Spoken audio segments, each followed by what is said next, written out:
primeira autoridade jurídica a ser exercida em nosso território são os chamados juízes ordinários, né, que atuam em crimes gerais.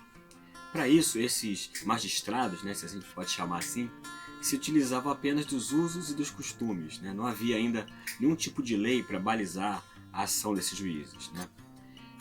E para chegar a essa posição, eles eram escolhidos através do voto dos chamados homens bons, que eram, obviamente, homens adultos, com certas insígnias sociais, como ser nobre, proprietário de terras, né, brancos, né, e às vezes sendo aceitos militares ou religiosos. Então estavam fora dessa possibilidade os trabalhadores simples, indígenas, escravos, mulheres, e os chamados de marca de nação infecta, né, que eram descendentes de judeus, mouros ou de ciganos. Então a primeira autoridade jurídica no Brasil, ela já nascia mais vinculada, né, àqueles que a elegiam, né, e distante daqueles que teoricamente mais precisariam da lei para escapar às injustiças de uma terra inóspita, como era a colônia nos seus primeiros tempos. Depois então vieram os juízes de fora, né? A chegada dessas pessoas versadas em leis na Europa, né, como era o caso deles, devia dar ao direito no Brasil alguma coisa de universalidade, né, e aproximar do contexto europeu. Houve algumas tentativas de dar um pouco mais de impessoalidade ao trabalho desses magistrados, né? Eles não podiam exercer suas decisões no local onde residiam, né, daí o termo de fora, e nem contrair matrimônio ou manter relações estreitas com pessoas no lugar em que ele oficiava. Nada disso, né, mesmo assim, garantia um direito que ficasse ao abrigo da influência dos grandes poderosos. Até porque os seus herdeiros iam estudar leis na Europa e voltavam de lá indicados pela coroa para serem, né, os juízes de fora. No século XVII começa a aparecer no direito praticado no Brasil a figura do ouvidor geral, né, um preposto do reino investido de poderes, inclusive para exercer o maior controle sobre as riquezas dos proprietários locais.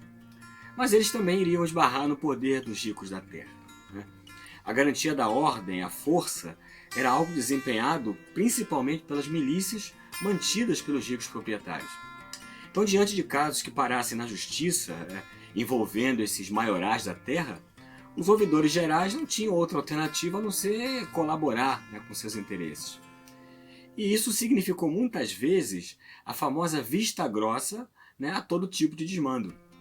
Em compensação, eles eram implacáveis com aqueles segmentos desprestigiados, né, do país, como pobres, índios e escravos, né?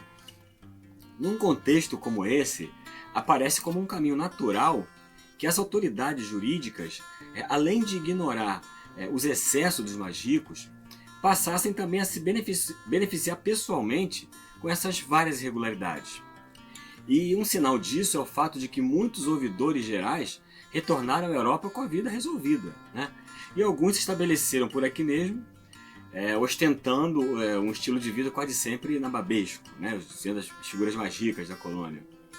Vendo através desse viés histórico, passa a não ser surpresa certas situações do Brasil atual, como a de juízes que são amigos de réus, né, magistrados julgando causas de familiares ou de sócios, membros de cortes manifestando preferências ou opiniões fora dos autos, né?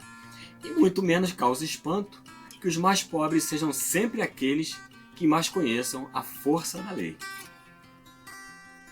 Se você ficou até agora, eu acho que você gostou do nosso conteúdo. Então, se inscreva, ative o sininho para receber as notificações das próximas postagens e deixe o seu like. Assim você nos incentiva a produzir mais conteúdo de qualidade como esse.